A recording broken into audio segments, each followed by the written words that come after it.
Good evening, everyone, and welcome to the September 17th meeting of the Glendale City Council. May we have roll call? Council members Agajanian. Present. Garpetian. Here. Quintero. Devine. Here. Mayor Najarian. Here. Council member Agajanian, would you lead us in the flag salute? Yes. Please join me for the pledge of allegiance. I pledge allegiance To the flag of the United States of America and to the republic for which it stands, one nation, under God, indivisible, with liberty and justice for all. Please remain standing for this evening's invocation. We, the people of the United States, in order to form a more perfect union, establish justice, ensure domestic tranquility, provide for the common defense, promote the general welfare, and secure the blessings of liberty to ourselves and our posterity, do ordain and establish this Constitution for the United States of America.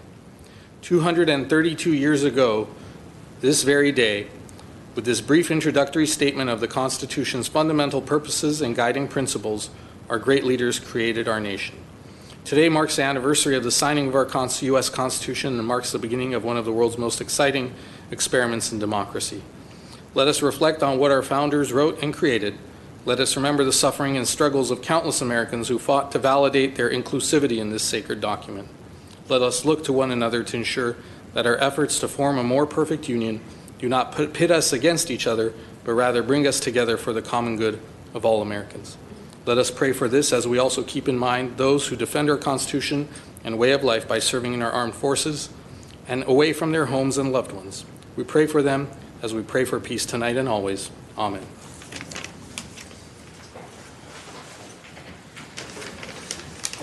May we have your report, please? The agenda for the September 17, 2019 regular meeting of the Glendale City Council was posted on Thursday, September 12, 2019 on the bulletin board outside City Hall. Thank you. And the next item. Under presentation and appointments, 3A is agenda preview for the meetings of Tuesday, September 24, 2019. Mr. Taktalian. Good evening, Mayor Najarian, members of the City Council. Next week's Housing Authority will just have the approval of minutes. However, we will have an off-site outing at 3 o'clock in the afternoon. The public is welcome to participate. It'll be the Glendale Fire Department's Training Center, Work Boot Tuesday. And that location is 541 West Chevy Chase Drive, 91204 zip code. In the evening, there's a number of consent items. The first would be a report from Community Services and Parks regarding seeking authorization to purge credit card data from their Safari database. And the second report will be from the Human Resources Department regarding the extension of an existing professional services agreement with AdminSure, which will allow us to continue providing third-party administrative services to supplement our in-house workers' compensation program. Under action items will be a report from the Director of Public Works regarding the Verdugo Boulevard Rehabilitation Project, and that'll be followed by two reports from the City Treasurer. The first is the City of Glendale's Investment Policy Report, and the second will be the annual review of the city's portfolio. So can you give us a little more information on that's our Work Boot Tuesday, correct? And what time does that begin? Do we have something on the? We can have the fire chief, who I see sitting back there, come up. That'll be at 3 o'clock in the afternoon. It'll be over at the Public Works Corporate Yard, which is also the location for the Glendale Fire Department's Training Center. We're going to return to our chambers for our 6 o'clock meeting? Correct. We will open up the meeting here and go over there and then come back over here for our 6 o'clock meeting. For the balance of our yes. 6 o'clock meeting. Hi, Chief.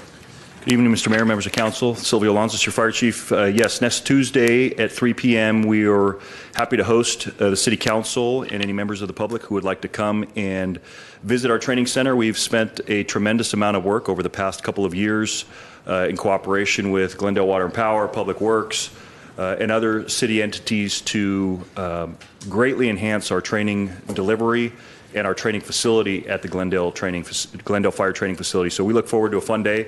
We're going to have a couple interactive opportunities for you, Mr. Mayor, and members of council to participate and view our new training burn tower, as well as our current fire academy is going on right now. We have 15 recruits in that academy that will be giving you a little presentation and doing a little bit of what they've got in store for the next 16 weeks on that afternoon.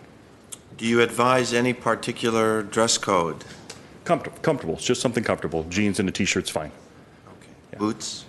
there's not necessarily boots. Probably not open-toed shoes would be recommended, because you'd be climbing a couple stairs to get to the burn chamber and the burn tower. But other than that, just something comfortable is fine. Okay, very good. And we'll have some turnouts there for you to put on as you go into the burn building. Okay, Be a fun day. that's exciting. Thank Thank you, Chief.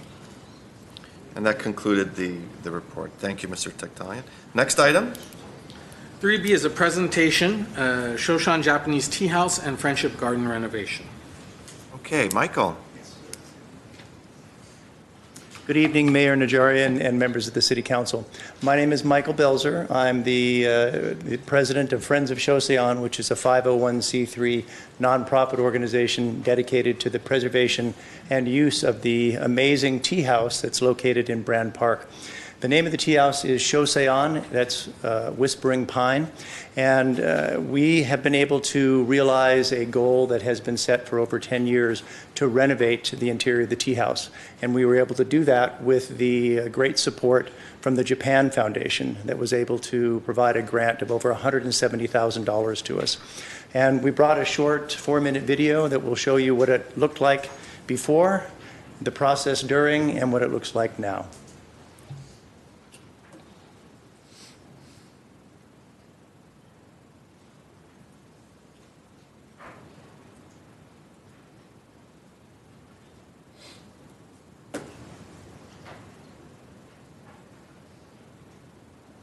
Is this before or after?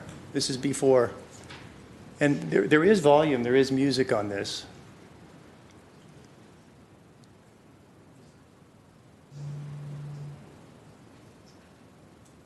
Yeah, that's all before.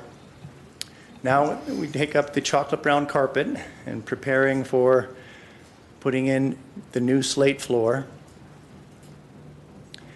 The ceiling was redone completely. All the old sections were taken out. Got the drums. That's great.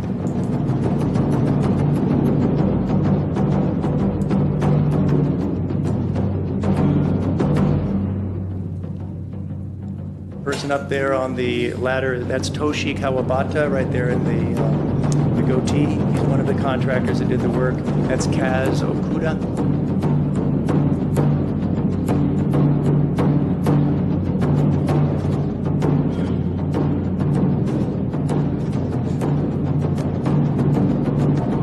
The tea house was originally built in 1974, and after 45 years, it was really starting to show its age. Everything has been completely replaced in there. All the wood, the flooring. We created another small kitchen area, preparation area.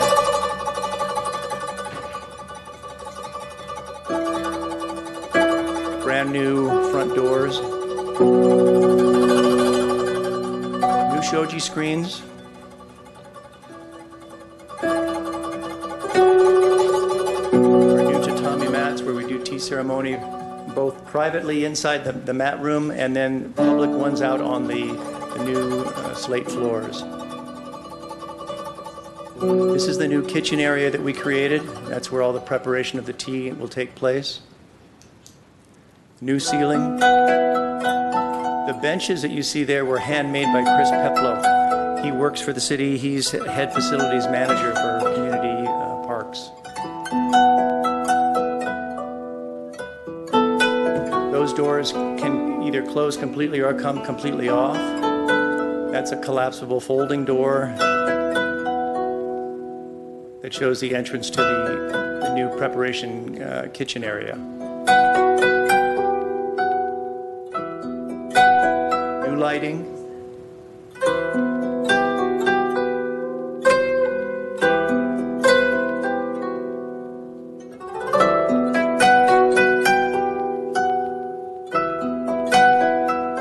Nakata couldn't be here tonight. She's our tea sensei or teacher.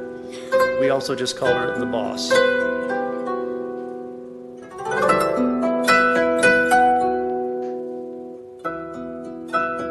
Even the walls of the interior of the tea house have a special plaster coating that is traditional called juraku. And it actually has hay inside the plaster covering, all on the walls.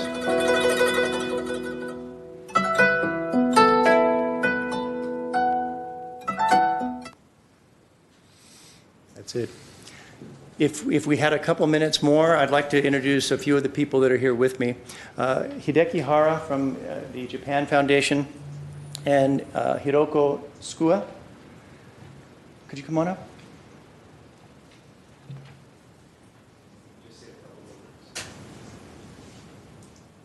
I'd like to say thank you for Mike and the team of the Friends of Shosean for their great support. It's been such a pleasure to work with him. And also thanks to the city and the members of the community for providing us with this great opportunity for us to actually work on a new project and then including the cultural events we did. And today I have Senior Vice President from the Japan Foundation headquarters in Tokyo, Ms. Tsuka, to say a few words of thanks for you. It was such a pleasure for the Japan Foundation to be part of this wonderful project that serves as a great reminder to the people in the community how culturally diverse the city of Glendale is. It was also a great learning experience for us to become more creative in the usage of Japanese gardens as a platform of cultural exchanges. We look forward to contributing with the garden and the city in the future. Thank you very much. Thank you so much. I'd also like to recognize Senator Matsukawa, who's here from Japan. First, welcome, Senator. It's an honor much to have you in our humble City Hall and our humble council chambers. You've been to Glendale several times before, but we're honored to have you before us today representing the Prefecture of Osaka. Honorable Mayor Najarian, Mr. Najarian, thank you so much for warm words. It's my great honor to be present in front of such esteemed, distinguished members of the council and our sister city, Glendale. I'm a senator of the Japanese National Diet, and my constituency, my district is Osaka, which includes the Higashi Osaka City, a sister city of your beautiful city of Glendale. And I would like to thank again for the dedicated volunteers of the Friends of Shosean, who's been working so tirelessly to preserve and promote the Japanese Friendship Garden and Shosean Tea House in Brand Park. Since its dedication in 1974, the garden has become a visible, beautiful reminder of the sister city relationship of our two cities. And the garden tea house was built to serve as a bridge between the two cities, and this was made even more manifest during the recent renovation projects, when a special team of gardeners from Japan worked side by side with the Glendale Park's staff to transform the space. This not only provided a chance for the team to share work-specific knowledges, but to also engage in a cultural exchange.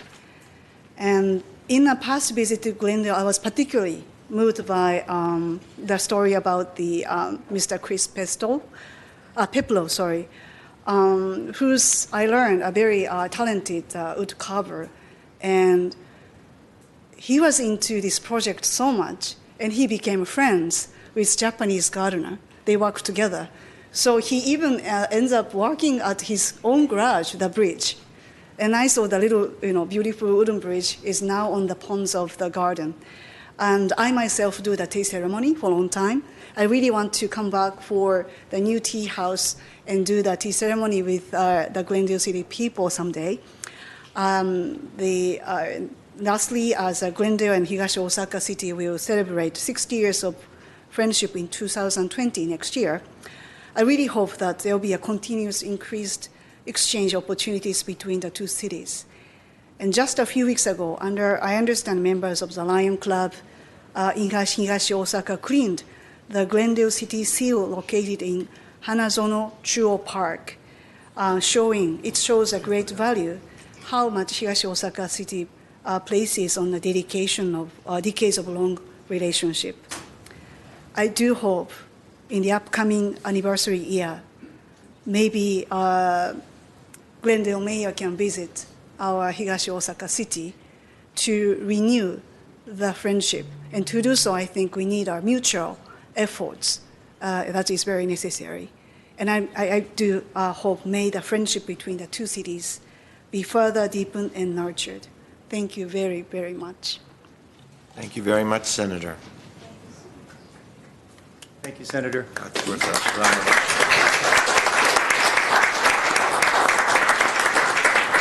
We also have a new Consul General to Los Angeles, Consul General Akira Chiba. Akira Muto.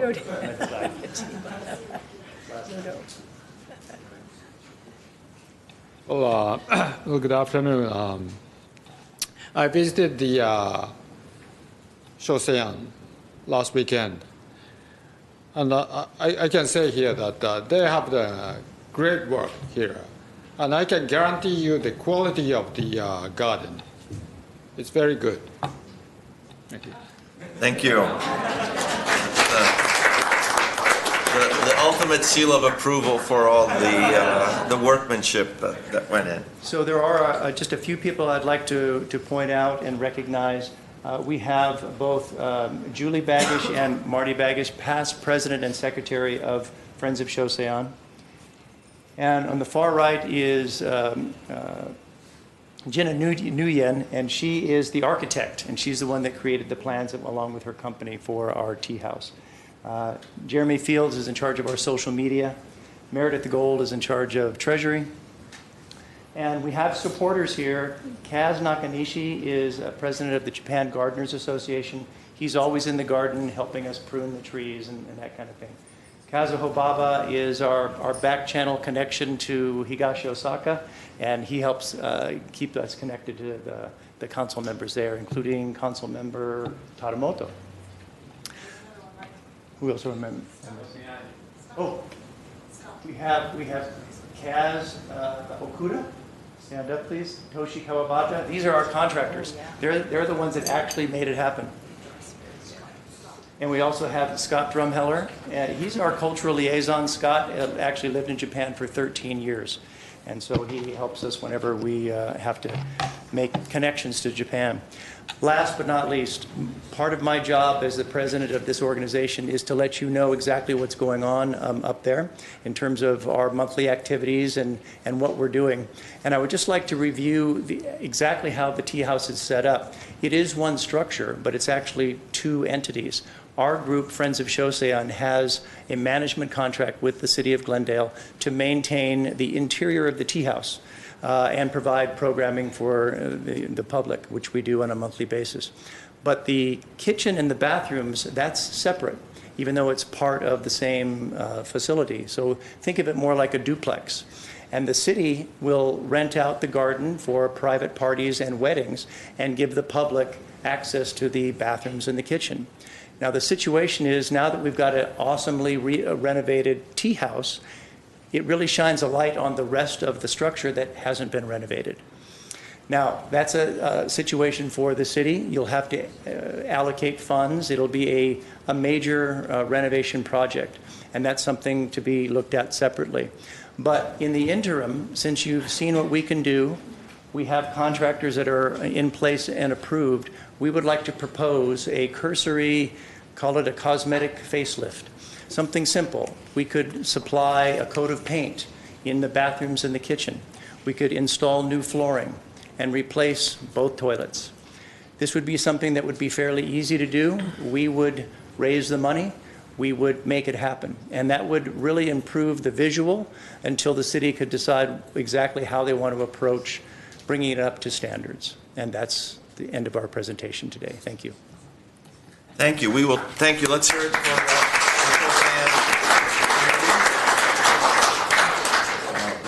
your points are well taken with regard to the renovations, and we'll discuss that with city management staff as to the best way to accept your kind offer and to start implementing the upgrades. Thank you, Senator. Thank you, Consul General. I know you have another event at the St. Leon's Armenian Cathedral discussing the decades-long relationship between Japan and the Armenian community. Very interesting. We might be a little late. We hope the meeting will go quickly. As soon as it's over, I think many of us have the intention to go and visit, but we are so honored to have you here and welcome you back anytime you would like, either at the council chambers or, as you mentioned, at the tea house for a ceremony, or any other part of Glendale that you'd like to visit. So thank you very much, and we shall see you again soon. Thank you.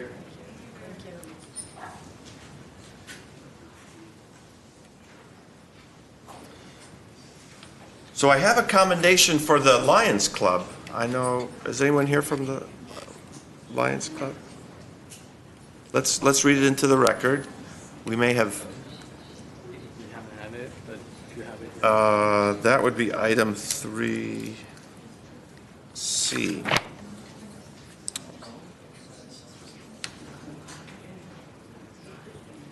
So that would be 3C. Oh, Please. we just have the mayor's commendation for Sister City Higashi Osaka. Seal, the seal cleanup. Was anybody here for the seal cleanup? Okay, I think we sort of combined all the goodwill on the sister city, and we'll present this to the appropriate members. Let's move on to the next item. Next item is consent items, including minutes following our routine and may be acted upon by one motion. Any member of council or the audience requesting separate consideration may do so by making such request before motion is proposed. Do I hear a motion? I move the items 3B until The consent calendar. consent calendar. Second. Roll call, please. Councilmembers Agajanian? Yes. Garpetian? Yes. Quintero? Devine? Yes. Mayor Najarian. Yes. Next item. Next item on the agenda is city council and staff comments. Staff comments. Ms. Devine? I have a few. Thank you very much. It's been a very, very busy week, and I want to first congratulate, and I know this is early because we have a lot more to go of Tech Week, but the kickoff and the workshops and meetings that have been held so far have been really great. And I just want to give kudos to Jennifer Hiramoto and the Economic Development Department, Phil Lanzafane, who's sitting right over there. Great start to a tremendous week. I had the opportunity to do the closing remarks at Not on My Watch. This was an event sponsored by the Wellness Works community. It consisted of a 72-hour march to raise awareness for the crisis of suicide among our vets. And it was just such an emotional ceremony, and I know that the mayor and was at the opening ceremony with Councilmember Garpetian, but it was 72 hours of marching to raise awareness. It was quite I just want to send out a congratulations to them for all the hard work that they put into that, and let's not ever forget our vets that are, especially those that are suffering with PTSD. I also had the opportunity to go to It's Time Again. It's been a year now since Adventist Health Glendale has gone to Armenia on their medical mission. They call it Mission Armenia. And they had a fundraiser, and they will be traveling soon to Armenia with doctors and nurses and a whole contingency of healthcare givers. They have done 480 surgeries and provided care to over 7,500 members of the Armenian community in Armenia. And I just want to say that it's just a terrific trip that they make, and they take hundreds of thousands of dollars worth of equipment to help the people in Armenia that need medical attention. So I wish them all the best. I want to make a statement, finally. Much has been said and written in the news and on social media regarding the incident that occurred last week at the Royal Canyon event. Included in the comments about this event were statements questioning my reason for not voicing my position and or not concurring with my colleagues' positions. The day after the council meeting, I received an inquiry from the news press that stated Mr. Garpetian called out my decision not to appear at the meeting and asked if I wanted to respond and explain my decision. Following was my written response to the news press, which unfortunately a portion was omitted from the article. I wrote, I did not respond to Mr. Garpetian's remarks for the simple reason that I was not at the event, at the venue, when the events he described took place, and I had no way of knowing what actually happened.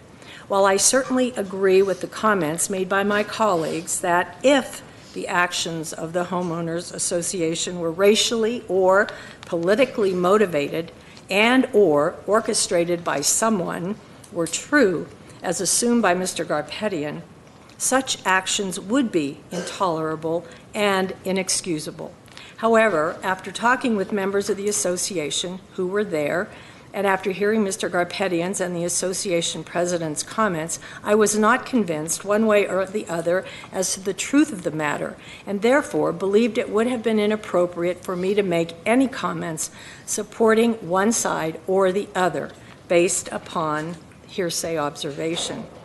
I believe my track record in advocating for diversity and working with all culture, ethnicities, and races in Glendale for many years clearly shows where I stand in regard to these issues.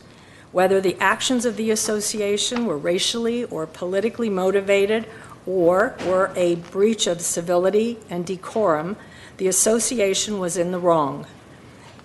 This matter needs to be proactively addressed through dialogue with the association leadership so that it can be brought to a constructive conclusion. Thank you. Thank you, Mr. Mayor. Thank you, Mr. Vine. Mr. Agajanian? I have no comment. Mr. Garpetian? Thank you, Mr. Mayor. Just want to go on a lighter notes first.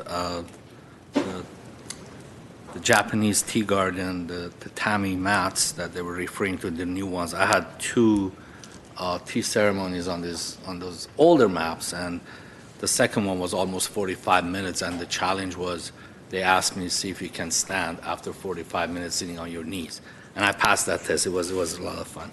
But it was mentioned we had so many events this week. One of the most important ones was not on our watch, which is organized by Wellness Works every year, and I'm so happy that they're hosting that event in Glendale. They're a Glendale-based organization, and veteran suicide is just mind-boggling. It's unacceptable. It's 22 veterans take their own lives every day. So that was one of the most important events that I went to. We also had Glendale Arts and Music Festival, which was a lot of fun. Tech Week started. The Meet the Funders last night, I was a big group there, and the mayor represented the city really well. And had a lot of fun going to these events. And I have a statement to read as well, Mr. Mayor, if I may. And this is about what happened last week, and I'm just going to read my statement so I won't go off the track. Just over 1 week has passed since the deeply disturbing interaction I had while attending the Royal Canin Homeowners Association's 50th anniversary event in my capacity as council member. I will forego the specifics on exactly how Mayor Najarian and I were mistreated and asked to leave that evening, but will offer some next steps for betterment of our community. I've been reflecting a lot about what we can and must do as a community. And when I use the term community, I mean every person in our city, regardless of their race, ethnicity, socioeconomic backgrounds, immigration status, religious affiliation, gender, sexual preferences, and so on. For I believe that that type of discrimination we experience can happen to any member of our community if we are not careful. It is not a secret that we live in a city where people have language barriers, face cultural clashes that can sometimes result in unpleasant comments directed towards one another. that accents are mocked, and that people sometimes come up with funny and degrading terms to refer each other. We live in a colorful melting pot of old guards who are trying very hard to protect their city and their neighborhood from being changed too rapidly and invasively. And on the other side of that, the opposite side of that spectrum, there are the newcomers who are struggling and being constantly criticized for not assimilating fast enough into the American way of life and culture. I've read all the comments, both positive and negative comments on social media, all the feedbacks that I saw in the media. From the time I've decided to speak up and not slide this issue under the rug. I've been criticized for speaking the truth, and I've been praised for my bravery. But none of this matters if we don't do anything about it. Sitting silent achieves nothing for anyone. Sitting back and pretending that all is well and none of this is actually happening in front of our eyes will not solve or resolve the issues and will not heal our communities and bridge the gaps. My mission for the rest of my life has become clear to me, and never before have I felt this resolve to fight and speak up when I see injustice and to do anything in my power to intervene and prevent it from repeating itself.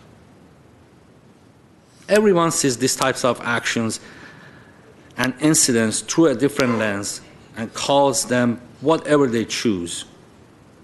I only ask each of you not to try to diminish or deny the negative impact of these types of behaviors on people, young or old. I called it what it was only because I was there. I witnessed it. I heard it, and most importantly, I felt the sting to my very core. Therefore, no one has the right to judge or call it something different, for they were not there and didn't walk in my shoes. To this date, I have only received one letter from the association that apologized for misunderstanding, and one letter from one of the board members that she mentioned that she was very upset about what happened, and this should not have happened at all. And she referred you, she mentioned you in her letter as well, Mr. Mayor. So I have only received these two letters from the Royal Canon Association board members, again apologizing for misunderstanding, but I have not received one phone call from any of their members to ask me in person what steps we can take to work through this together and make sure this never happens again. I made it clear last week that this incident was not a reflection on the entire association and its members, but rather on the specific individuals who instigated all this. My door is always open, and my personal email and cell phone number is readily available to people in this community. It's really not that difficult to get a hold of me in the city of Glendale. I'm one of the council members that has his cell phone number on my city card. Something has to be done. I'm well aware of the Glendale Unified School Districts, that Glendale Unified School Districts has implemented a direct white program called PBIS, district-wide program called PBIS, Positive Behavior Intervention System, and also something called Restorative Justice Circles for their staff and students. It is a great start for our young generation. As a city, we should also start looking into certain trainings or community-wide initiatives such as implicit biases, negative stereotyping, ethnic and cultural respect and understanding, assimilation versus integration, and many other topics. I hope our leaders in our community will participate in implementation of these types of initiatives and trainings in our city. With that, I would like to ask our city manager and staff to look into a citywide initiatives so we can all move on to a better, brighter future for our next generation. Without recognition of the wrongs that occur and awareness on how to address them, nothing will change. Nothing will change. Thank you, Mr. Mayor.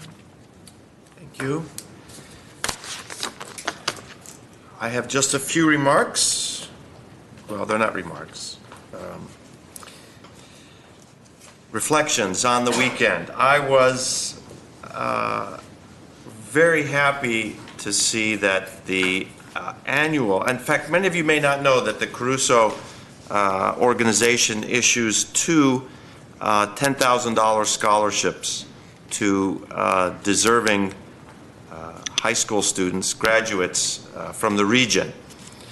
They don't have to be from Glendale, but this year there were two exceptionally qualified young ladies from Glendale, Haley Roll, and who is attending USC, and Madeline Ackley, who is attending the Berkeley School of Music in Boston.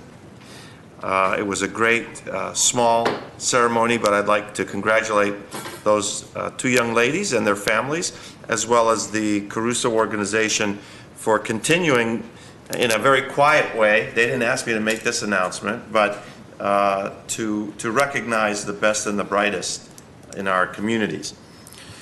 There were a lot of events this weekend, and you know how I love to go to events. My wife loves it even more. But in fact, there were 9 events this weekend, and rather than tell you which events I went to most of the ones that my colleagues were talking about. I'd like to apologize to those events and organizations whose events I was not able to attend. I was not able to attend the closing ceremony of Wellness Works, which does a great job to prevent veteran suicides. I was not able to attend Neighborhood Legal Services event. Neighborhood Legal Services is located in Glendale, and they serve the disadvantaged and anyone that needs legal assistance. And I was not able to attend the Mission Armenia reception that they had on Sunday. I had a family reunion. So sometimes you just have to put aside your political civic duties and go with your family, and that's what I did for most of Sunday. So please, and that goes for any of my colleagues, if you don't see us at your event, it's not that we do not appreciate your work, it's not that we don't want to support you, but sometimes there's just so much going on, we can't physically make it. So I hope you all understand that. On Mission Armenia, I'd like to wish well to my family member Steve Yakubian, my brother-in-law, who is an orthopedic surgeon who will be traveling to Armenia with the Adventist group, as well as my brother-in-law's brother. I don't know if that makes him my brother-in-law too. Shahan Yakubian. They're brothers and they have an orthopedic practice. They have an office here at the Adventist Towers. So good luck. They do incredible work. Them, along with many of the support staff, other doctors, nurses, technicians, organizers, suppliers are there doing great work. So congratulations to the whole Mission Armenia crew. Mr. Mayor, if And that's all I have, Ms. Devine. I just wanted to say that was it your brother? In-law and your brother-in-law's brother, orthopedic surgeons, they mentioned to me at this event that I think they're there for like 8 or 9 days. Last year they did 17 knee replacements. 17 knee replacements. That's the kind of work they do. In conditions that are far from what we have in our modern hospitals here. Absolutely, absolutely. So congratulations to all the good charitable work that this group and many, many other groups in the city of Glendale do. Let's move on to the next item, please. Next item is community event announcements, as well as the public comment portion that is only for individuals who wish to limit themselves to 3 minutes. Okay, Brittany Carroll.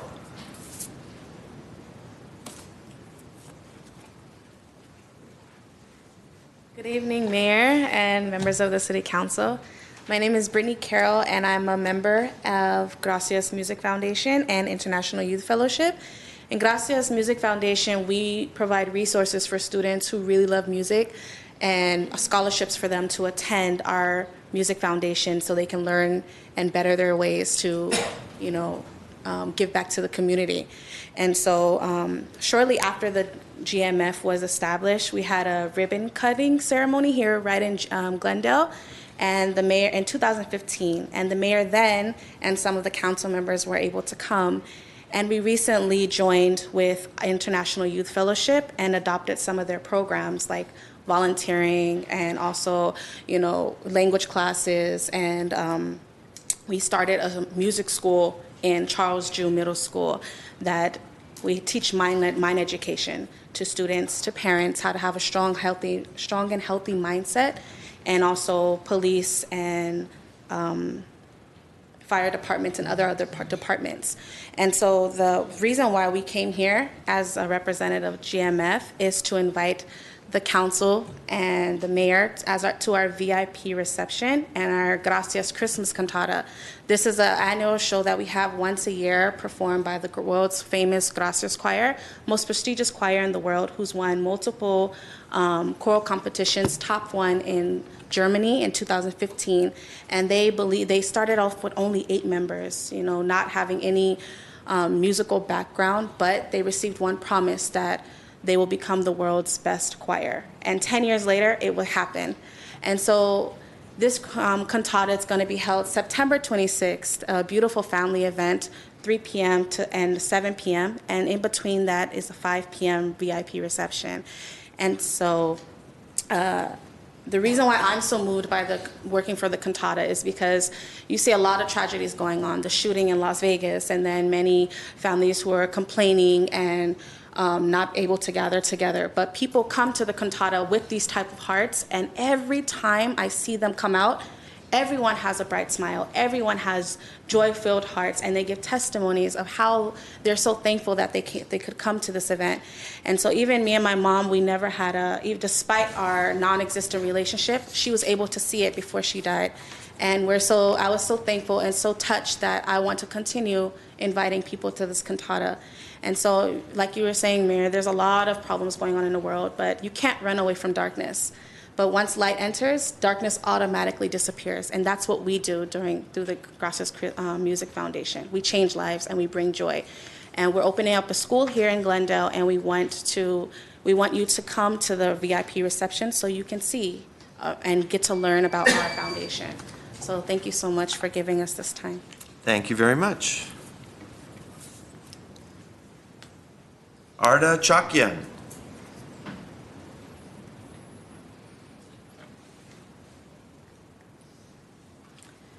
Good evening, Mayor Najarian and council members. My name is Arda Chakyan. I represent Senator Anthony Portantino in the city of Glendale. I would like to invite the seniors in our community and city council to attend a senior seminar hosted by Senator Portantino in collaboration with the city's Senior Services Committee on Wednesday, September 25th at 1 p.m. in the Adult Recreation Center. This event is a continuation of Senator Portantino's senior outreach across Senate District 25 and will feature presentations from the DMV and Office of State Controller Betty Yee. There will be opportunities for Q&A, and attendees will walk away equipped with information on the different programs and services offered by each office. I would like to thank the Senior Services Committee for helping us bring this workshop to Glendale. We hope you will join us for this informative presentation on Wednesday, September 25th at the Adult Recreation Center from 1 to 2:30 p.m. Please RSVP by contacting Senator Portantino's district office at 818-409-0400. Thank you. Bye-bye. Thank you. Did we, if you could come back, I know you left our Tech Week meeting a little bit, or you came a little bit late, and you missed my part about thanking Senator Portantino for the $1 million tech incubator grant that he got. So will you tell him again that before the city of Glendale and the city council and all those on TV that we are thanking him again for his great work, and especially Most recently, not only, but his most recent work was getting us $1 million for the Tech Week incubator that we're going to be implementing throughout the year. You won't forget, will you? No, I you will promise? not. I will share Okay, your message all right. with them. Thank you. Thank you. Next speaker is Steve Hunt.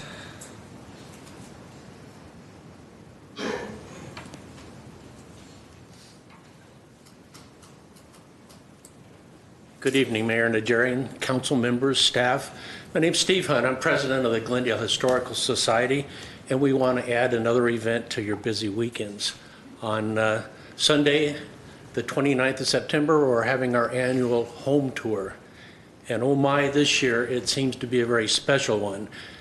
We call it the Icons of Architecture.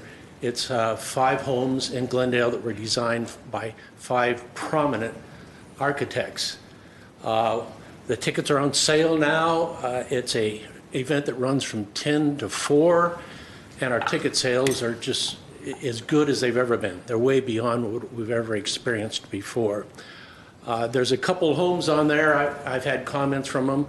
People say, I'd just pay the price for the ticket to visit that one home or this one home over there.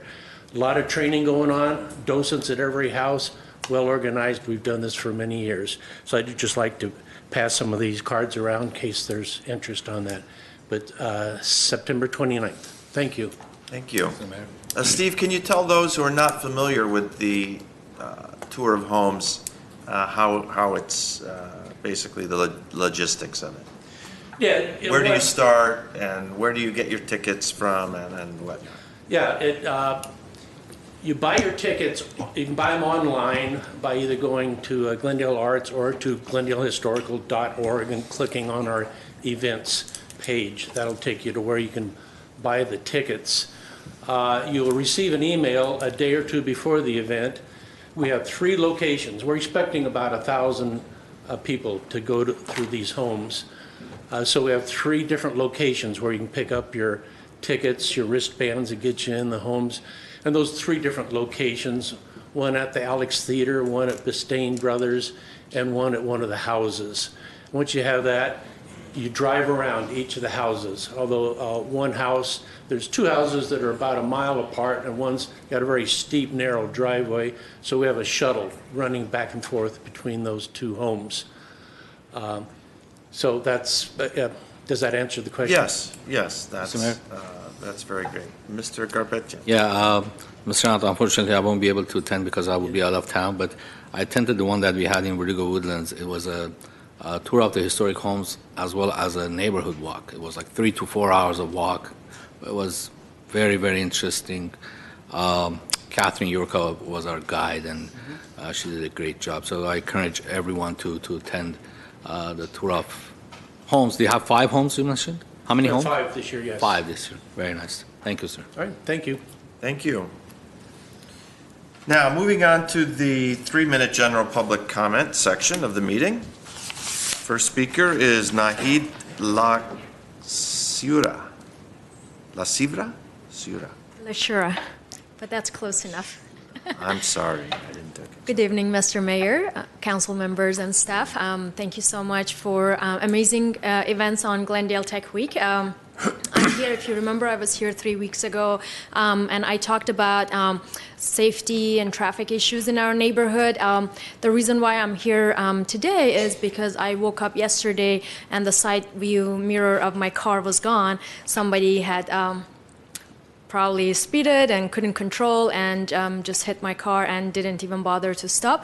I know you had mentioned that some planning is in the works, so I'm just wondering if there's an update or if there's any way for residents to be involved with the planning and seeing what's happening in upgrading the traffic issues in residential neighborhoods. If you finish, I can get an answer for you. Thank you so much. Mr. Assistant City Manager, how can the residents of Glendale get involved in traffic and safety and planning issues? Yes, Mr. Mayor, members of City Council, 2 of our prominent departments, our Public Works and Community Development departments, are involved in mobility and traffic safety elements of their operation.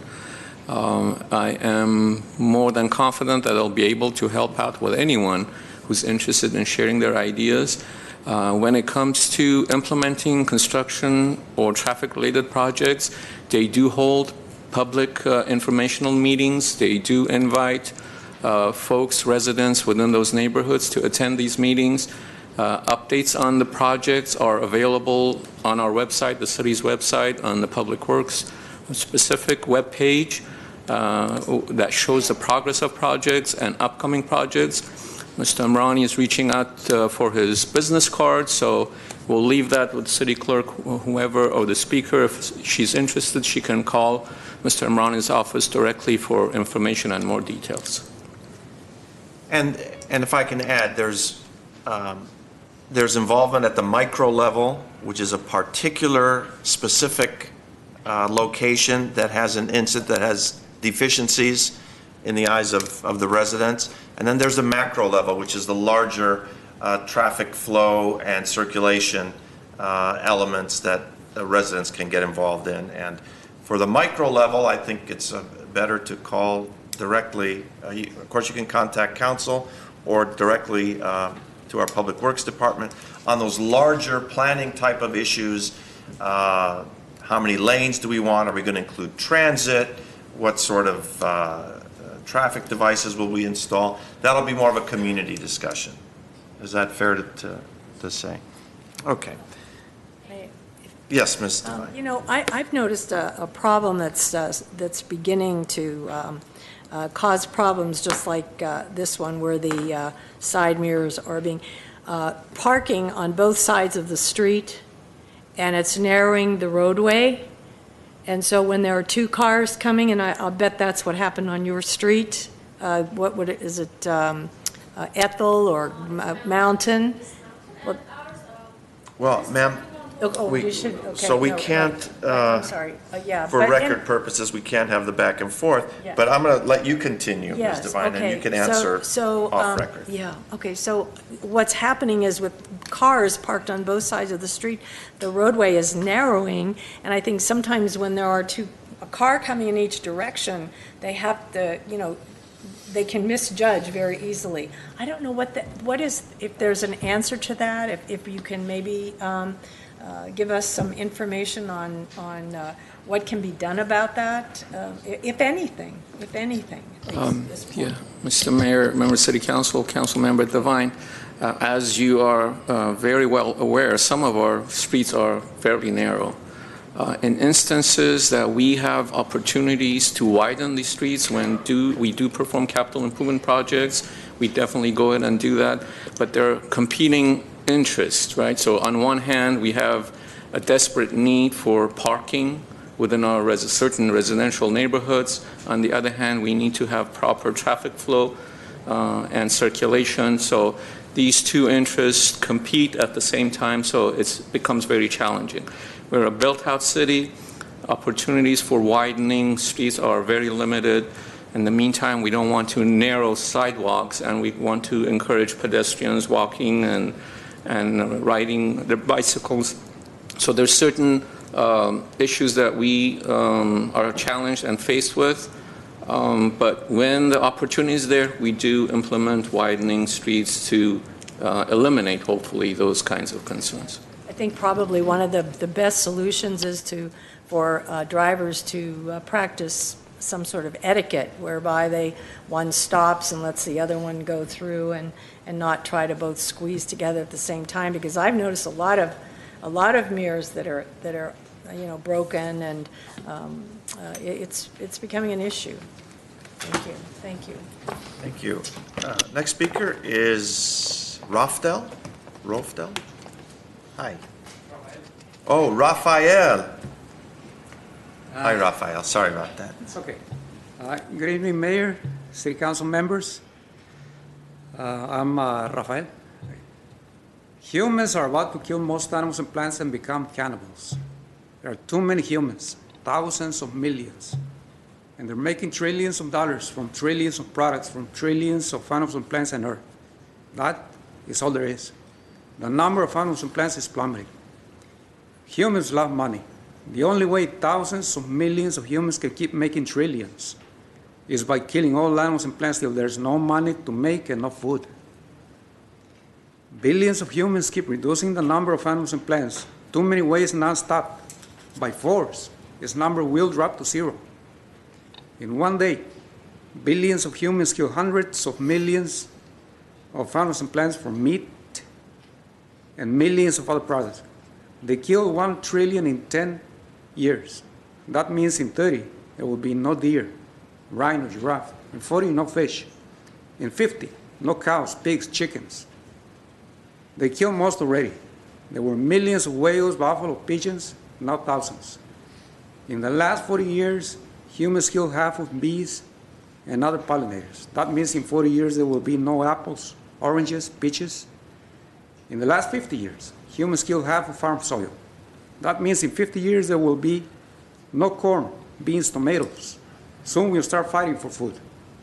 In 10 years, billions of humans killed 200 million football fields of forest for wood, paper, farms. With 1 million fires, mines, cutting, pollution. That means in 50, they'll kill all. In 40 years, billions of cars, power plants, factories, farms will add trillions of tons of pollution to the air, soil, water, overheat the earth, melt ice, make the sea rise, flood, ruin the climate, cause disasters, droughts, fire, starvation, plus trillions of tons of garbage, sewage, pesticides, will disease and kill trillions of animals and plants. An overwhelming amount of humans will destroy all habitats and kill most animals and plants they use for food. Sooner than we think, there will be no cows, pigs, chickens, fish, birds, deer, bears, corn, beans, apples, oranges, tomatoes. Billions of humans will starve, go crazy, and eat humans. They have done so many times in the past. What humans do to life is not free. Beyond the surface of animals, plants, humans is life. To kill either is the same. We don't have to kill a single animal or plant. We are water, 75%. What we are made of, that's what we are supposed to eat. Just by doing that simple thing, we save 300 million animals in one day. We save trillions. That's first. Second, houses don't have to be made of wood. Rafael, your time is up. If you could conclude, we'll... 2 seconds. Okay, third, flying cars are clean. All you get out of them is water. And magnets generate free electricity. All we have to do is spin wire with wind, air, water, light. Things I came up with. I wish I had a bigger picture. But thank you. Humans have to wake up. I know you don't believe it, but some people focus only on pollution. That's only 20%. Thank you, Rafael. Some on animal rights. But we have to tell humans all the ways in which they are killing animals and plants so that they get the picture. So that they see Thank you. how extremely fast they are killing animals and plants. Your time is up, Rafael. I know that we are not going to like eating our own children, and that's going to happen. It has happened before. There's too many humans, billions. Soon, we are going to add more billions. And there are less animals and plants your time is up. Than we think. Thank you. We have to wake up. Cesar Estrada. Cesar Estrada.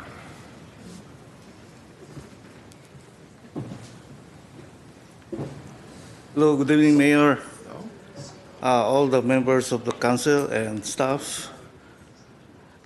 I know I'm not really prepared for tonight. I thought I just want to watch how this thing goes. But if you remember, we met at the Metro, Mr. Mayor, and I talked to Phil Washington and Joseph Shank, and I put an application for innovation.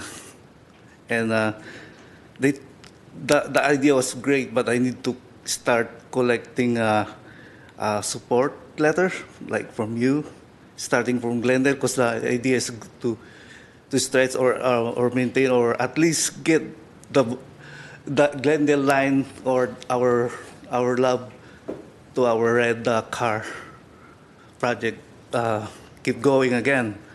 So if I can come back the 19th to stretch more or to more give you more contents of the intention and the good part of this.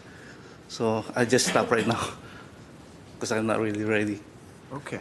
Thank you, Mayor. You're welcome to come back again. I know you're a supporter of the streetcar, and Yes, we are. we will. We've got several steps to go before we get there, but please stay involved and active, and we'd appreciate that. Thank you so much. Thank Mr. you. Mayor. Tamara Movsesian.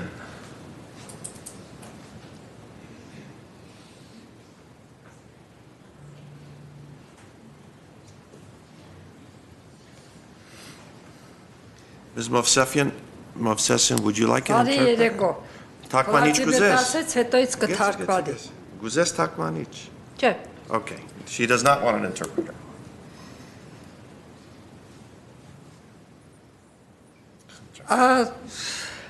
Sorry. Այդ կտրոլի հարցը վերջապես լուծված թեյթի մակարդակով։ Այդ պատճառով հոմ օդրդերի ասոցիացիան շատ զայրացած է։ Բնականաբար ջղայնությունը չի կարողանում զսպի։ Հա իրա բորդի անդամներով հադերձ։ Այդ բորդի անդամներից մեկը ձեզ բոլորի ծանոթ, ձեր ծանոթ Արմինե Հակոբյանն է, որը բազմաթիվ բորդերի անդամ է, անկախ նրանից կվալիֆիկացիա ունի, թե չունի այդ մարդը տվյալ բորդի անդամ լինելու համար։ Հիմա դա ասում է, որ դիսկրիմինացիա չկա։ Եթե դիսկրիմինացիա չկա, ինչ է կոչվում այդ, որ Արմինե Հակոբյանը այստեղ մեծ հարստություն, մեծ բիլդինգներ եւ այլը ունենալուց բացի բավականին շատ ունի նաև Հայաստանում։ Հայաստանում Արմինե Հակոբյանը ունի հոթելներ, բիզնեսներ եւ այլն եւ այլն։ Եվ այդ բիզնեսներում աշխատացնում է Հայաստանի երիտասարդներին, որոնց վճարում է գրոշներ եւ աշխատած ժամանակը չի համարվում ստաժ։ Այսինքն այդ երեխեքը ստաժ չունեն, չեն աշխատել, պարտաբույծ են եղել։ Այնինչ աշխատում են օր ու գիշեր, ստանում են գրոշներ։ Հիմի ոնց անվանել դա դիսկրիմինացիա, թե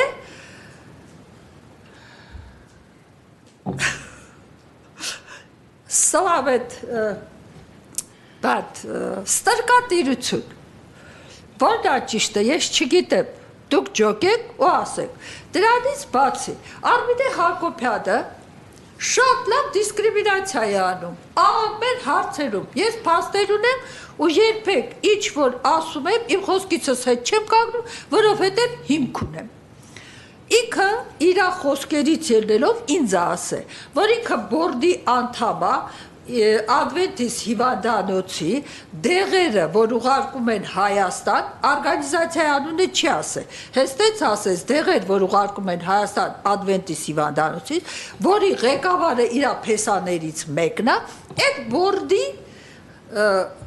անդամն է։ Բժշկական կրթություն ունի Արմինե Հակոբյանը։ Ֆարմացևտի կրթություն ունի Արմինե, չէ, բավականա ռիսկ անում այդ բորդի անդամը լի դեղեր ուղարկի Հայաստան։ Հայաստանի ժողովուրդը ինչա, պատոպիտնի, փորձարկման ճագարներ է, հա?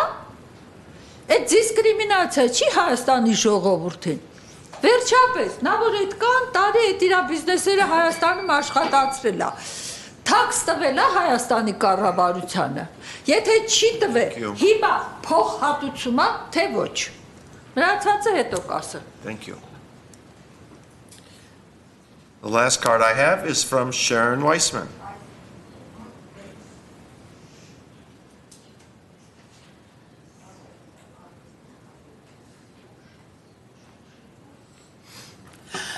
Good evening, Mayor Najarian and council members. I'm Sharon Weissman from far north Glendale, and I came here this evening first to thank council members Devine and Garpetian for attending Glendale Beautiful's fall event in conjunction with International Play Music on the Porch Day on Saturday, August 31st. We really appreciate you both taking the time out of your busy schedules to support our organization. Many cities from 51 countries were represented this year, some with official events, many by private individuals or music groups. However, none of Glendale's sister cities participated. Armenia, the Dominican Republic, and South Korea were not among the 51 participating nations.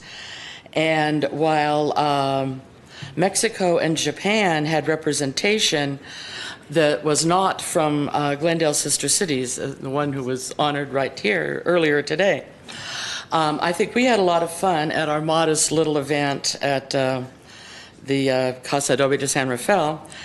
And we've been enjoying the videos on the internet. Just look at Play Music on the Porch Day, and you can see they're still coming in from all around the world. And I think Glendale's in a perfect position to highlight our international outlook by coordinating with our sister cities. The idea of promoting world peace through music fits in with the city's other efforts concerning inhumanity to other humans, countering that with art in public spaces, and I think this is another aspect of that. And I hope this generates interest, and it would be excellent to have live streams from our sister cities next Music on the Porch Day, which is the last Saturday in August. It's the 29th in 2020. And lastly, as an individual, I want to express my dismay at how council members Najarian and especially Garpetian were treated at the Royal Canyon Homeowners event. I hope this shameful display of bad manners, at the very least, encourages all Glendalians to reflect on their behavior as we enter an extremely contentious election season. I think some of the ideas discussed earlier are absolutely necessary. More restorative justice and talking to one another. And I share your concern, Councilmember Garpetian, having had some minor experience with similar activity trying to welcome people to Glendale up in my part of the city on Foothill Boulevard. And I think it's way past time we pretend that there aren't ethnic undercurrents and bigotry in our city, and we need to be open and actively call out those who behave badly. It's not okay. Thank you for your time. Thank you. Ms. Wiseman, although I wasn't with you at Casa Adobe 2 weeks ago, I am a big supporter of Play Music on the Porch Day. Thank you so much. That's all I have for the 3-minute general public comments. We will close this portion of public comments and move to the next item, please. Mr. Mayor and Council, under action items 8A is Director of Public Works and Fire Chief regarding the standardization of fire apparatus to Pierce Manufacturing, Inc. for the purchase of new Pierce fire engines, parts, and apparatus maintenance services. 81 is a resolution adopting Pierce as a city standard for fire apparatus and dispensing with competitive bidding for the procurement of Pierce fire apparatus parts, and Pierce fire apparatus maintenance services with South Coast Fire Equipment, Inc. That's it. Mr. Galania? Yes, Mr. Mayor, members of City Council, we're going to go directly to Mr. Emrani to provide a brief report on the standardization of the fire apparatus. And our Chief Lanzis is also available in case Council has any questions regarding the equipment and the purchase of 2 new engines. With that, Mr. Emrani. Thank you. Good evening, Mr. Mayor, members of City Council. Our fire department has many different apparatuses that are manufactured by Pierce. Pierce has been found over the years to have the high reliability and quality that our fire department is looking for. And in addition, members of the fire department and public works that are servicing these equipments are trained to service these on a regular basis and are very familiar with their operations. In addition, Pierce has a local regional distributor located right here close by in the city of Ontario. Therefore, based on all the foregoing, we are respectfully requesting the City Council to approve the authorization of standardization for Pierce for all the future fire engines and other apparatus, including maintenance contracts with Pierce.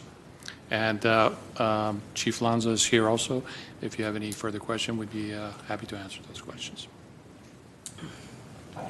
I don't have any cards on this. Does council have any questions? I'll move the item. Second. Let's take roll call. Councilmembers Agajanian? Yes. Garpetian? Yes. Quintero? Devine? Yes. Mayor Najarian? Yes. Next item, please. AP is Director of Community Development regarding proposed South Cumberland Heights and Casa Verdugo Historic Districts, authorization for funding to conduct historic resources survey. B1 is a motion authorizing city manager to execute a professional services agreement with Architectural Resources Group for the South Cumberland Heights and Casa Verdugo Historic District surveys. Said agreement shall be subject to approval as to form by the city attorney. And 2 is a resolution appropriating $69,040. Mr. Golanian. Yes, Mr. Mayor, Mayor, City Council, we turn it over to Mr. Lanza Fame to provide a brief report on this item for you. Mr. Mayor, members of the City Council, this is an item asking for your authorization to enter into a professional services agreement to conduct 2 surveys in the South Cumberland Heights area and Casa Verdugo area. Both have applied to become historic districts. They have met the first standard, that is to bring it before the Historic Preservation Commission that looks at it preliminarily, agrees that it has potential, and then they need to garner 25% of support for that.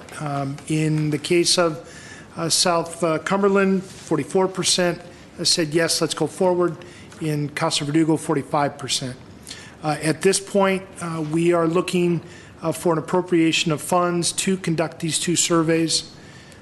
Upon the completion of that, if there are at least 60% of the homes in that district, in those 2 districts, that are deemed contributors to a historic district, then go to the Historic Preservation Commission.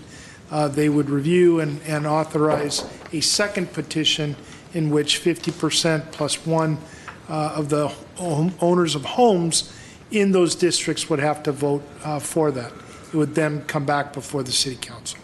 We're in that middle phase where we're asking to do the survey. Staff conducted an RFP. We had 5 responses, and we are recommending Architectural Resources Group as the most responsible bidder in this. And with that, I will take any questions, but we are asking for your approval on 2 things, the contract and the appropriation. I would like to move the item. Wow. That's fast. We have some Explain speakers. Second the so motion. thoroughly, so I thought. If you want to, if you like to hear from the public, we're gladly will hear them. But Well, I will hear from the public.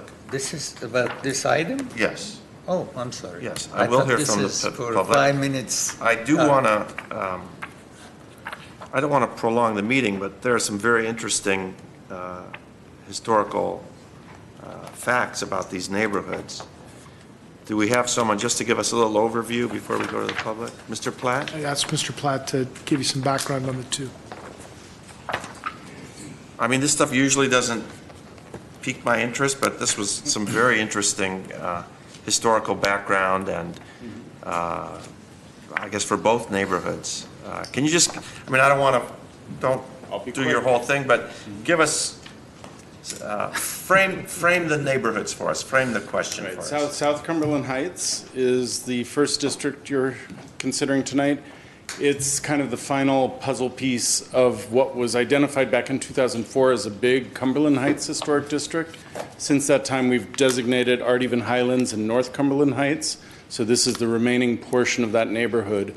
What's interesting about it is not only it's got a lot of beautiful homes, a lot of examples of kind of all of the various styles that we have really nice examples of throughout parts of Glendale, but it's also associated with the Dan Campbell family, who is an associate of Leslie Brand.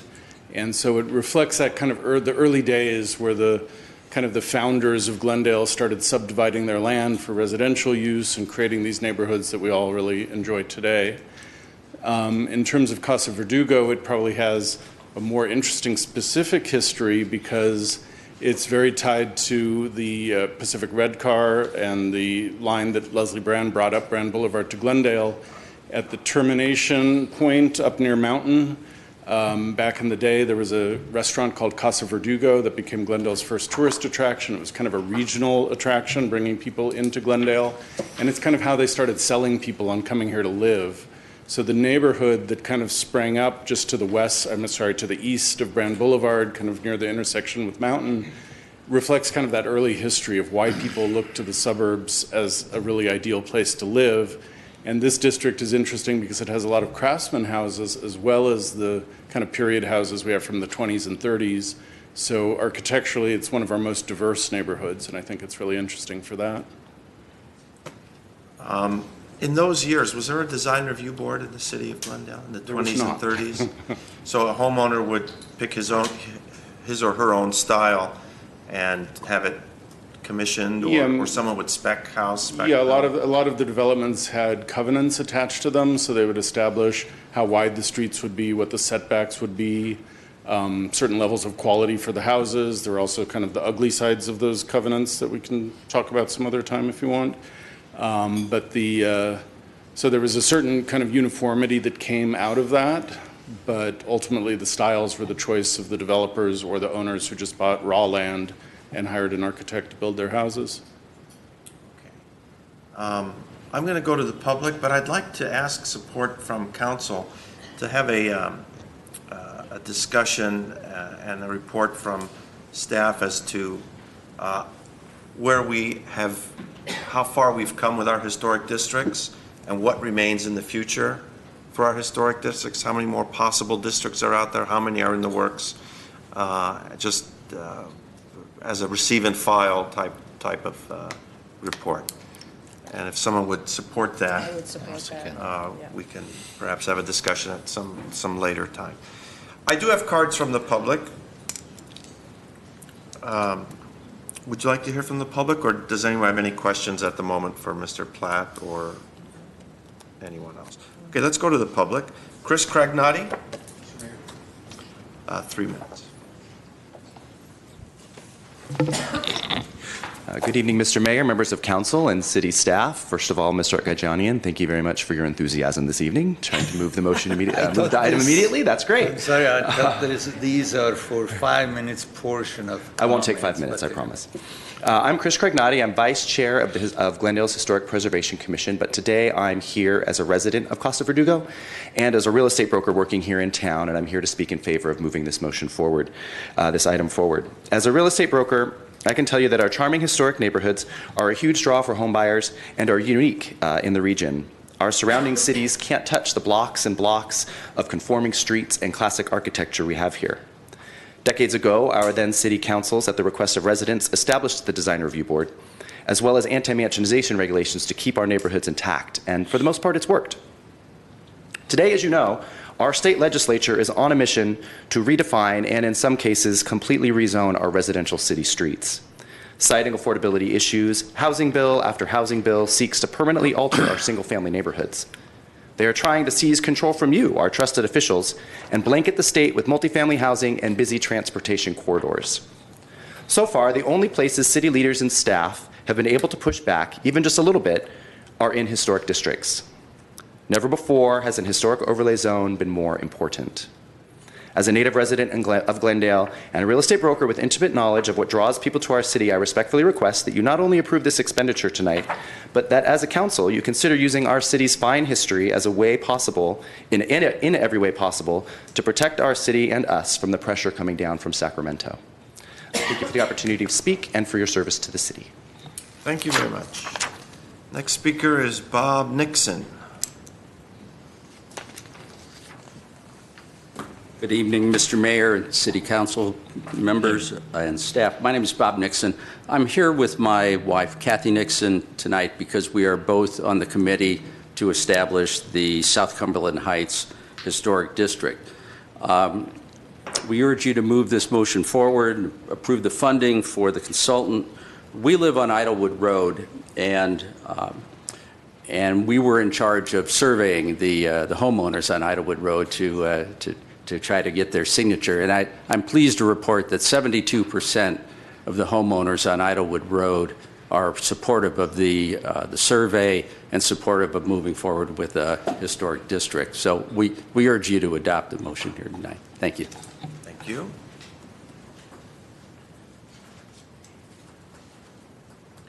Derek Cato.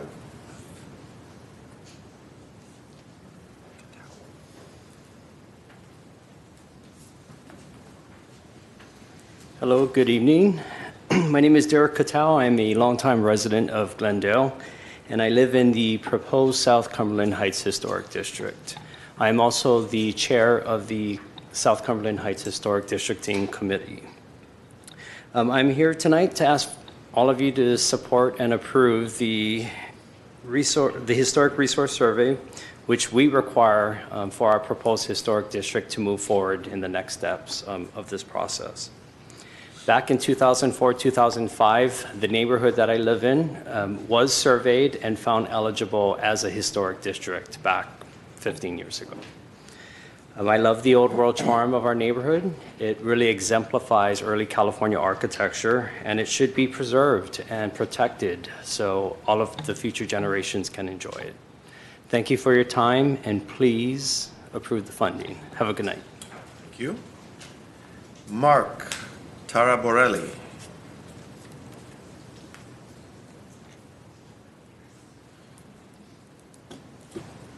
Good evening, Mark Tabarelli, South Cumberland Heights.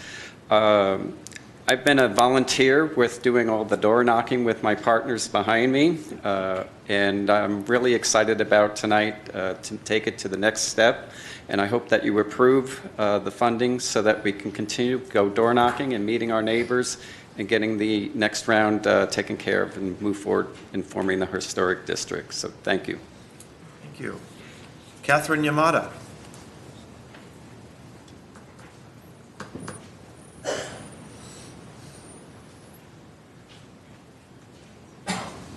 Mr. Mayor, members of council, my name is Catherine Yamada. I live on Highland Avenue in the proposed South Cumberland Heights district. This district has many homes that represent the early years of our city, and I urge you to authorize funding for the Historic Resource Survey. Thank you. Thank you.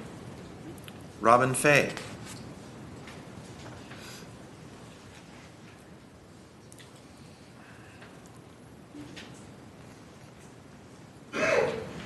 Good evening. I'm Robin Fye, and tonight I'm speaking on behalf of the Ross Moyne Mountain Homeowners Association, as well as the Casa Verdugo Historic District Committee.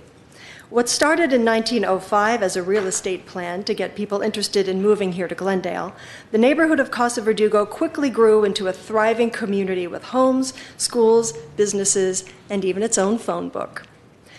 The past 114 years are reflected in the various architectural styles popular throughout the decades, including Craftsman, Spanish, Mediterranean, Tudor, traditional, and some so old and eclectic nobody even knows what to call them.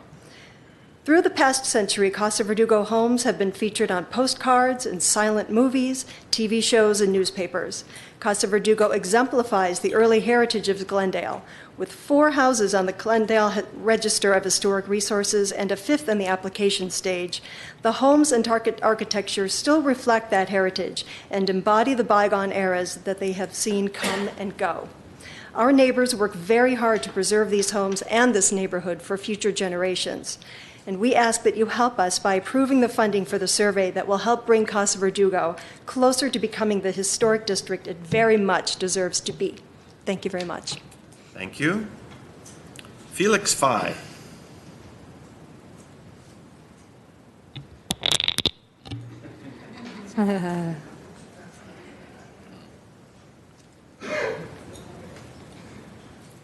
Hello, my name is Felix, and I've lived in Casa Verdugo my entire life.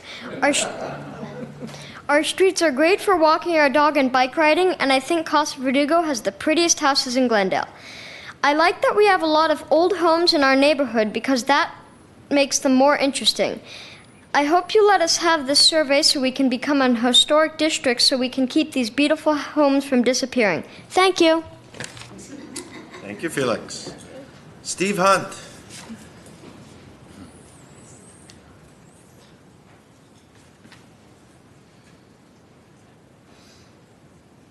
Tough act to follow, isn't it? It is.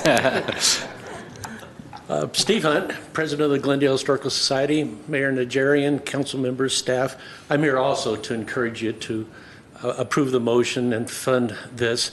I had some prepared statements, but Mayor Najarian, I'd like to comment on a couple things you said. One, the fascinating history in here. And I truly believe that when you add create a new historic district, that it enhances and expands the library system. It creates all this history is pulled together. It's an area that goes into the special collections room. And there's a story that came out of that you might enjoy. There's a great book in the special collections room that talks about the street names in Glendale and why some of them were changed. In some cases, it explains why, but otherwise it talks about when they were changed. Well, there's kind of a tie-in here, because as you know, Leslie Brand developed a whole lot of the Casa Verdugo, proposed Casa Verdugo Historic District. And a lot of the streets that start there now continue on down here. Two of them are Maryland and Louise. And you wonder, where'd those names come from? You know, it is a coincidence, but Leslie Brand's wife's name was Mary Louise. So did that tie in. Just a fascinating piece of history there. Also, you talked about historic districts and looking forward. At our last board meeting, we have a very good, very talented preservation group of people on the board, and I've instructed them to look into some of the potential historic districts that were found in the South Glendale survey. So we are actively looking at that and look forward to getting some more historic districts moving through the process. Thank you. Thank you. Elizabeth Chappell.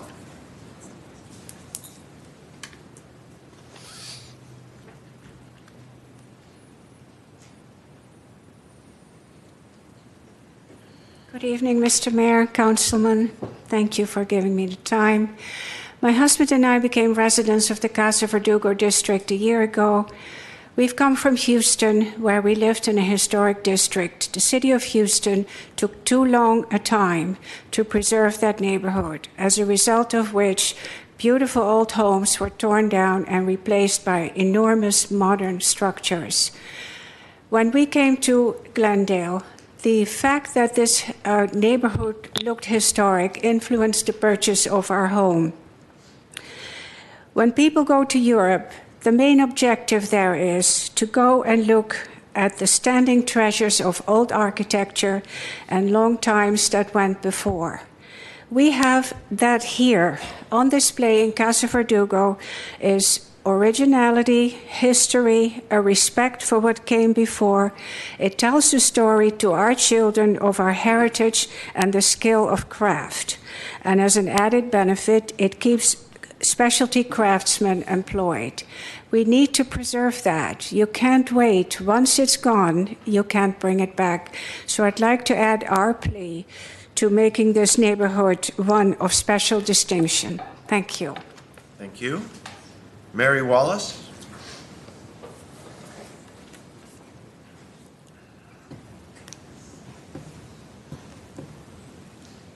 Good evening, Mr. Mayor, City Council members, and staff. My name is Mary Wallace, and I live in Casa Verdugo. And my house is 103 years old, and it's surrounded by homes that have also stood the test of time. And we'd appreciate your support to preserve our neighborhood for the next 100 years. Thank you. Thank you. Dan Brotman. Good evening, Mayor, council members. My name is Dan Brotman.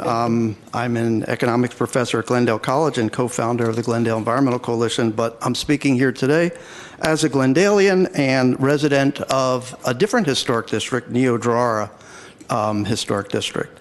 And to my friend Felix there, I think that's your name, we also have some beautiful homes in our area. I'm not an expert in historic preservation, but I know just enough to be dangerous, as they say. What I know is that historic preservation brings tremendous value to a community.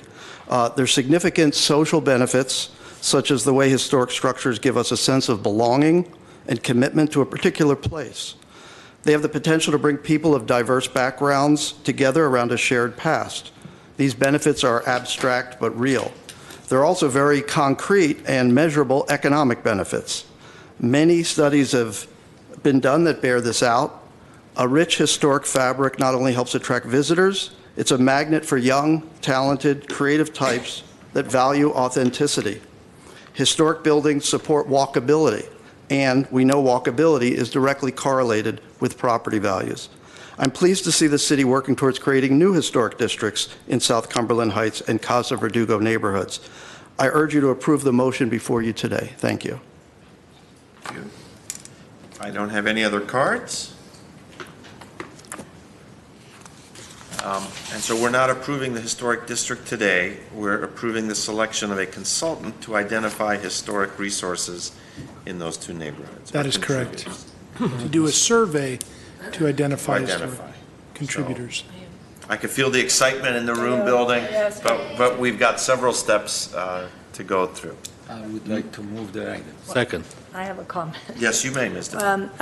This is kind of an aside, and I'm looking at this article that was in the LA Times back in 1905, and it's in the bold print is Glendale beautiful, and it advertises homes at $3,000. Now back then, $3,000 was a lot of money. And things haven't changed much, have they? But this has changed a lot. The lots for 1 acre were $500 and up. So that would have been a pretty good deal, I think. But anyway, I think this group has been waiting a long time to get to this step. It's been over 2 years, I think. I believe it's time to get the ball rolling again and be on our way. And so I would move to approve this as well. Thank you. And I want to just go on a tangent. And if I'm not mistaken, I think the success of this neighborhood, primarily Casa Verdugo, is the result of having a transit line up Brand Boulevard. Which made that restaurant famous at the end, but also permitted people to access jobs further south, most likely in the Los Angeles area. And we're coming full circle talking about putting our own new transit line through the city. So it's the circle of life. Okay, so we had a motion and a second. Roll call, please. Councilmember Zagajanian? Yes. Garpetian? Yes. Quintero? Devine? Yes. Mayor Najarian? Yes. Thank you.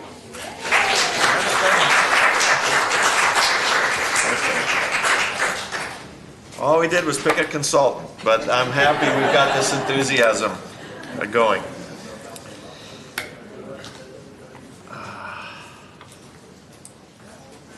Okay. What's the next portion of the meeting, Mr. Clerk? Mr. Mayor and Council, next item on the agenda is oral communications. This is the 5-minute portion. Discussion is limited to... I'm sorry, Mr. Clerk. Let's pause and let folks who want to leave the meeting now do so quietly. Thank you. Mr. Clerk? During this portion, discussion is limited to items not a part of the agenda. Each speaker is allowed 5 minutes. Council may question or respond to the speaker, but there will be no debate or decision, and the city manager may refer the matter to the appropriate department for an investigation and report. First speaker is Nida Farzuman.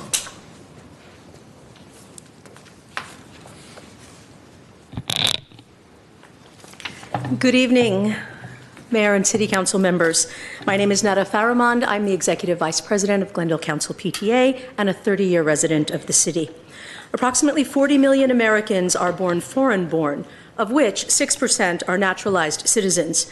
As an immigrant nation that prides itself on being a melting pot, one would assume that Americans in the United States whether natural born or naturalized, would have equal worth as citizens.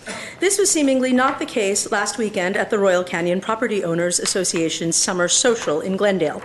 Why I did not observe the incident firsthand, after viewing the video of the recent City Council meeting, where Councilmember Garpetian read a personal statement, and where RCPOA President Beth Volpe spoke in public comment, I am absolutely certain that a breach of peace, civility, and decorum took place. Now, why does this matter? This matters because this could happen to any of us. 3 elected city officials attended a community event where a commendation was being presented. 2 members, including the Honorable Mayor of the city, were unceremoniously asked to leave the premises in spite of the fact that they were there in an official capacity and shared so. The 3rd official can be seen on the homepage of the website in photographs at the event mingling with guests. A $50 fee was paid at the door by Councilmember Garpetian on the basis that he was attending as a non-member. In public comment, Ms. Volpe stated that there was an error and that this event was exclusively for residents of the community and is, quote, non-political in nature. She stated that some residents felt that Mr. Garpetian was campaigning. It should be noted that both Mr. Garpetian and Ms. Devine are up for re-election in March 2020.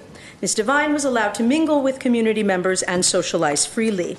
Ms. Volpe stated that they did not recognize Councilmember Garpetian at the door and for this reason accepted his fee. They did not know who he was. If that is the case, then why on earth would anyone assume he was politicking if they had no idea who this man was? Mayor Najarian and Councilmember Garpetian, had they not been representing the city of Glendale, qualified for membership and thus access to the event based on the membership criteria listed on the website of the association. I resent that in my jewel city, rather than embrace people and cultivate friendships that come knocking at our door, some neighbors opted to bully our mayor and council member. One look at the imposing stature of our mayor, respectfully, who by virtue of years of public service in the city of Glendale is immediately recognizable to most, and who happens to be an educated man, a practicing attorney, an athlete, we must ask ourselves what would become of the meekest, most timid, uneducated, illiterate, socioeconomically challenged member of our city if they were to knock on those doors and ask for entry. If 2 of the city's most important and prominent elected officials, the sitting mayor and a former mayor, felt intimidated, bullied, and out of place, then what of the common man? What of our youth, our students, those whose voices are typically crushed before being heard? I condemn the shameful behavior of the Royal Canyon Property Owners Association for its prejudice and bias against our city officials. The City Council, no matter who is sitting in the mayor's chair, deserves respect. If we allow belittling of the office through partisanship, racial bias, and discrimination, we lessen its authority. On social media, I question Mrs. Devine's motives for remaining silent at the last City Council meeting while her colleagues, Mr. Alajanian and Mr. Quintero, reacted to the incident, expressing shock and disbelief at the disrespect and lack of civility shown their colleagues. She did respond on social media, and I thank you for that. I wondered, however, at the time if she approved of the manner in which her colleagues were treated, and if not, then why she didn't admonish the behavior of the association in an act of solidarity and hold Ms. Volpe accountable. Should our elected officials only take a stand on what's against the law, or should they set the tone for behavior that we expect from our next generation of leaders? As a community, we expect you to stand shoulder to shoulder with your colleagues and show colleagues your support and empathy when they are harmed. This is not an issue about Republicans and Democrats or Nigerians and Armenians. It's not about Muslims or Jews or rich or poor. It's a matter of ensuring that a culture of diversity, acceptance, and respect prevails in our communities. We demand that you preserve the integrity of the office you serve rather than a partisan agenda. I'm not questioning people's constitutional right to express their thoughts, but there is a need to clearly draw a line about behaving in a civil manner.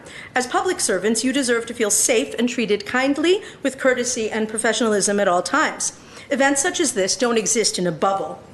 In the last week, I've received countless emails and phone calls and texts in response to my social media posts, asking why I've decided to actively take a position on the matter and what connection, if any, I might have, A, to the Garpetian family, or being asked as a non-Armenian, is this a hill I really want to die on? Here's what I have to say. Throughout the history of mankind, people who sit back in silence have proven to be the most dangerous accomplices to racial and social injustices. To better illustrate, I will stop. You could wrap up your last sentence. To better illustrate the point in Facebook speak, I ask the following. What does it say about people when they like a post, when you post a picture of a perfectly baked cupcake or a tourist attraction on someone's vacation, but ignore posts on social media? And then when asked, people say, well, I agree with you, but I didn't want to say anything. If you really agree with me, you would speak up. And if you don't think it has anything to do with you, you are mistaken. In this community, this is our community, these are our schools, and you are responsible for upholding the civility and decency and ensuring that our communities are free of implicit bias. Thank you. Thank you very much. Rubik Torosian.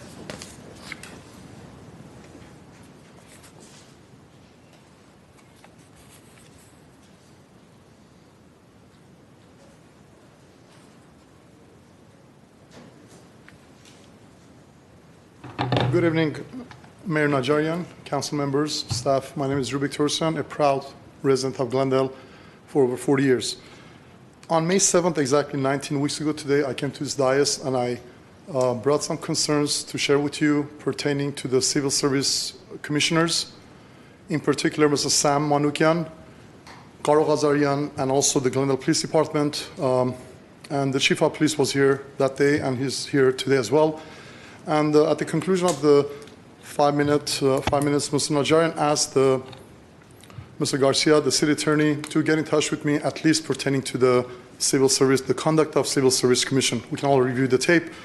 And I just want to let you know, Mayor Najarian, as of today, no one has contacted me, no one from the city attorney's office, from the Glendale Police Department, but yet the harassment continues. The harassment continues. I don't like to drop names. I know police officers, that's the worst thing you can do, drop names. But the next time I come, if I'm not being contacted by anyone, if I don't resolve this matter behind closed doors, I will drop names and I will bring this city to shame. I will bring this city down to shame. I can stand here and tell you honestly, there's I'm looking at Mr. Golanian. I can stand here and say, Mr. Golanian, I haven't spoken to him for over 10 years. I was in the same class with him and his wife at a parenting class at Glendale Community College. Not once I've called him and I bothered him for anything. Mr. Vrej Agajanian, I served with you on Davitia Mariamian Educational Foundation for years with my parents. Not once I've called you and asked you for any favors. Mr. Najarian, I was the best man at your cousin's wedding. I walked down the aisle with your sister, if you remember. Not once I've come and asked you for any favors. Mr. Karpetian, you don't know this about me, but I made sure that hundreds, if not thousands of flyers was delivered both times when you're running for this seat that you have right now with Mr. Garik Rohanian, the owner of the Pizza Man. Not once I've contacted you for anything. But all I'm going to say is this. For 40 years, I lived in this city. For 40 years, I've served the city to the best of my ability, and not once I came and I bragged about what I've done. I helped Glendale police officers when they were outside of their vehicles with their gun pulled out, with no one to help them. And I will name names next time I come and I ask them if they needed help. When a lady, a resident of Glendale or a lady, I'm not sure if she was a resident of Glendale, was getting beat by the stick or by something in front of Civic Center, I'm the one who pulled over, helped her until the police arrived. When a lady was screaming at police officers, I'm the one who called the police department and I said, hey, if you ever need a witness, I'll become a witness testifying to what I saw. I've helped Glendale police officers, and you have had exceptional Glendale police officers. You currently have exceptional police officers. But at the same time, police officers have someone that they have to answer to. And that someone that has to answer to, as I stated last time, if your civil service commissioner, Garo Ghazarian, claims he's in bed with the chief of police, he's practically in bed with the chief of police. Let me not misquote. I definitely don't want to be faced with a lawsuit, or that's what my friend said. He has the chief in his back pocket. Not once has the chief, and I've said it last time, I've sent several messages for the chief. Not once he has contacted me. Several high-ranking officers called me. Several of them have apologized to me, and I have it documented. And the bottom line is, I don't want to bring personal matters to this dais, but when the Glendale Police Department harasses you, when the Glendale Police Department officer follows you, when the Glendale Police Department officers pull you over in your parents' home, which is a block away from where you reside, Mr. Vartanaga Karpetian, that's harassment. And when they come to my father's residence, the last time being yesterday, that's why I'm here today, based on false allegations, and it all stems from two people, Sam Manoukian and Mr. Garo Ghazarian. All I'm going to say is, I am not afraid of anyone. I respect the law, I respect the police officers, but let the chief hear. I'm a 53-year-old man. I lived in this city for 40 years. I used to talk to the chief when he was instructor at Glendale Community College. He used to talk to anyone. Now it's either his position or it's liability or whatever. All I need to do is resolve certain issues behind closed doors. Like I said, if no one gets in touch with me, I will come back with names. I will drop names like there's no tomorrow. I have great respect for the council members, for the mayor, for the staff. 52-year-old man, I have never done anything wrong. I've never been arrested. But Sam Manoukian cannot say if it's the last thing I do is make sure he gets arrested. Sam Manoukian is a nobody. Thank you. Could you, Mr. Torosian, council members may want to speak to you. Sure, I'm sorry. Could you give your telephone number or contact info? Sure. During our last meeting, I also said I will talk to each one of you, every one of you. I said my phone number on the dais here, 818-517-3363. 818. It's better if we do it. It's better if we do it off the record, and the city clerk can transmit that to us. All right, thank you. And the next speaker is Herbert Milano.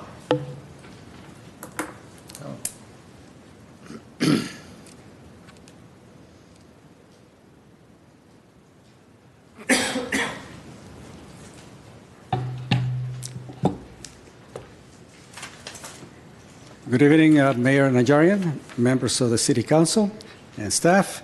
My name is Herbert Milano. I'm here today to talk about the subject that came up before you last week concerning the short-term rentals. I left with the impression that individually the members of the City Council were not personally familiar with the host systems for short-term rental like Airbnb or Vrbo.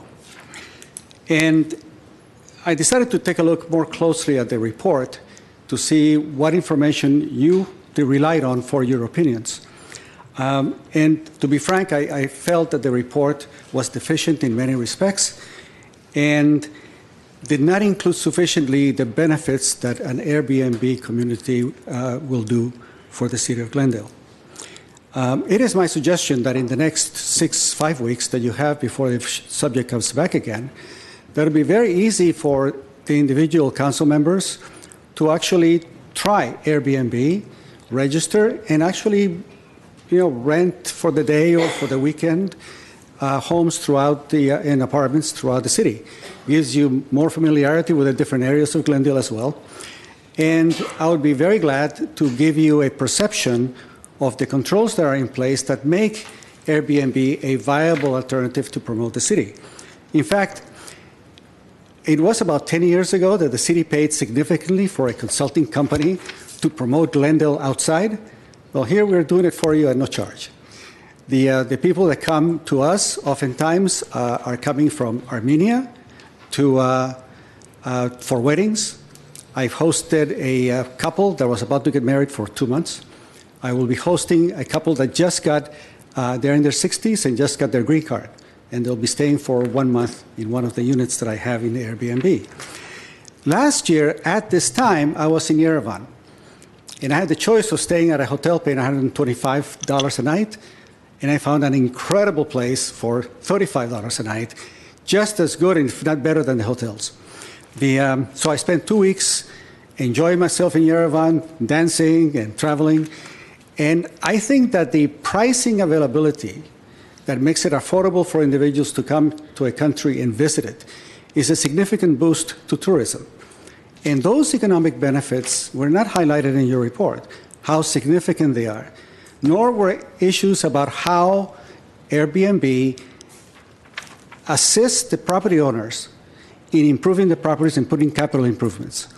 Or how Airbnb, for example, if you have a 2-bedroom apartment, there will only be 1 car, reducing the impact on the shortage of parking. There are many topics like this that I would like to discuss with you and give you a perspective of how some of the features of Airbnb can be used effectively to reduce the possibility of nuisance calls that the police get.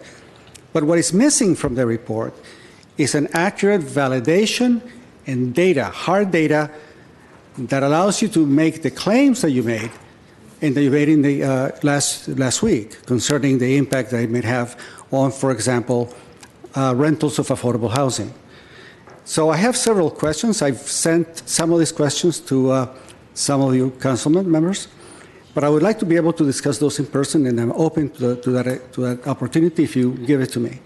I think that you will get a much different perspective of the benefits of short-term rentals, what it will do for the city and communities as a whole. Thank you very much. Thank you. Tali Narsenian.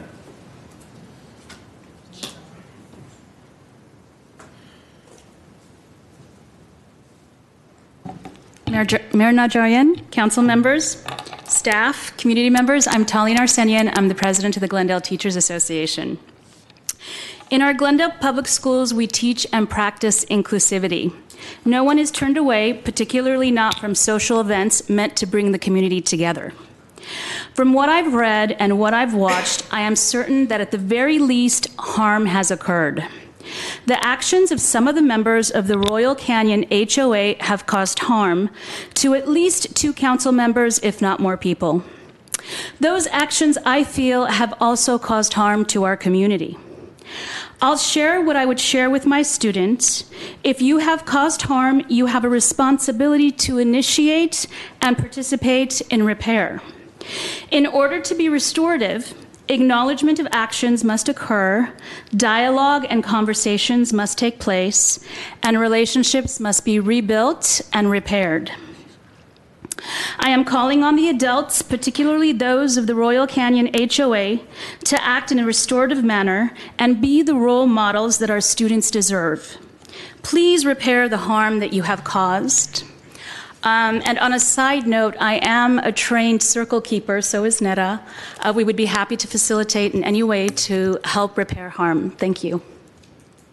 Thank you. I don't have any other cards. We do not have any new business. Is there a motion to adjourn? So moved. Second. We are adjourned.